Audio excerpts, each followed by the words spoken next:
Assalamualaikum warahmatullahi wabarakatuh. Alhamdulillahirabbil alamin.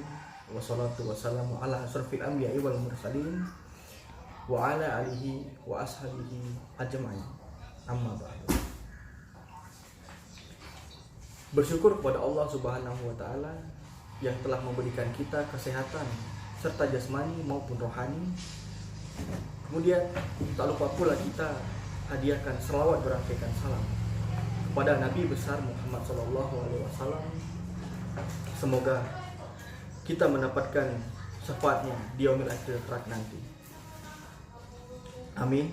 Amin ya rabbal alamin. A'udzubillahi minasyaitonirrajim. Bismillahirrahmanirrahim.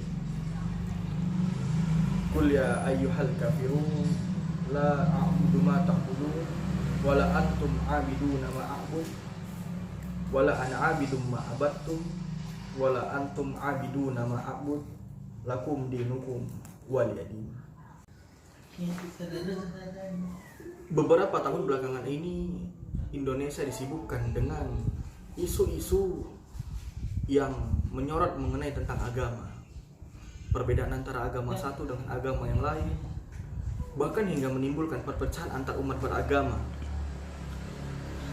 yang di dalam itu sangat memerankan bahwasanya setiap agama, terutama agama Islam, itu adalah agama yang radikalisme, agama yang berperan penting di dalam satu negara Indonesia. Bahkan agama Islam sendiri dituduh sebagai agama yang menghancurkan antar agama yang lainnya.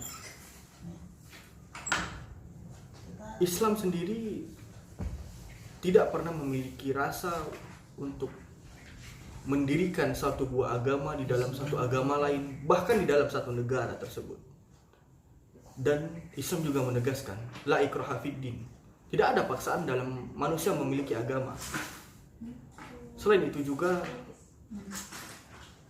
banyak keberagaman agama yang harus didasarkan dan harus dilandasi oleh anak-anak muda pada masa ini dalam menciptakan kerukunan beragama di Indonesia.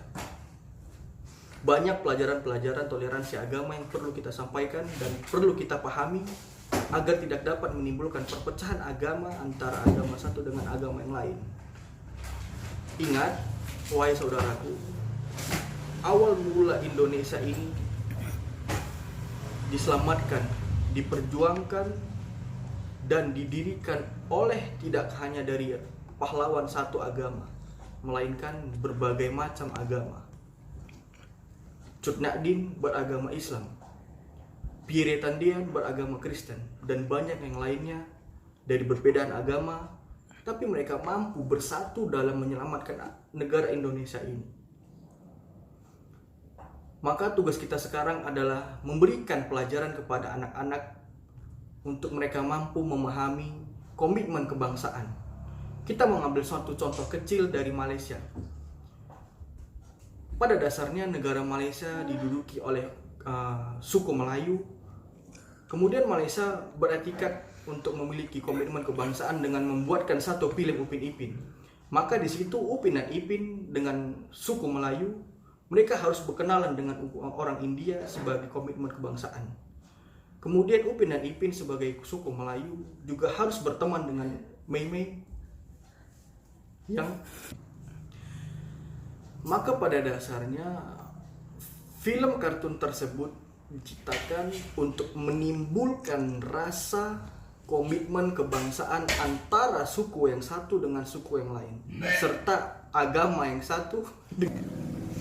Kemudian banyak yang harus kita tanamkan kepada kaula-kaula muda untuk menyelamatkan pola pikir toleransi dalam beragama.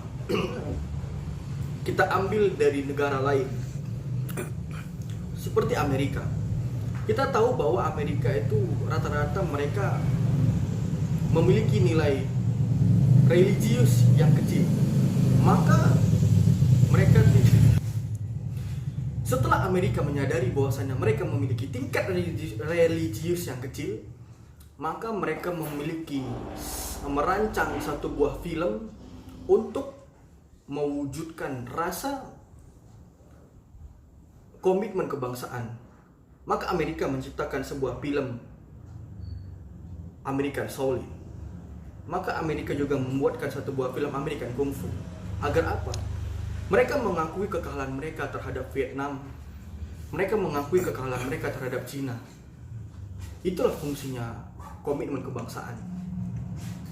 Sebuah film dilandasi bukan hanya berdasarkan sebuah film, tapi berdasarkan filosofi yang sangat mendalam. Maka begitu juga dengan Jepang. Jepang memiliki kerukunan beragama karena Jepang telah mengakui kekalahannya terhadap restorasi Amerika. Maka dibuatlah film berjudulkan The Last Samurai yang dibintang Maka Jepang membuat satu buah film yang berjudul The Last Samurai yang dibintangi oleh Tom Cruise. Yang Tom Cruise itu sendiri berasal dari satu negara Amerika.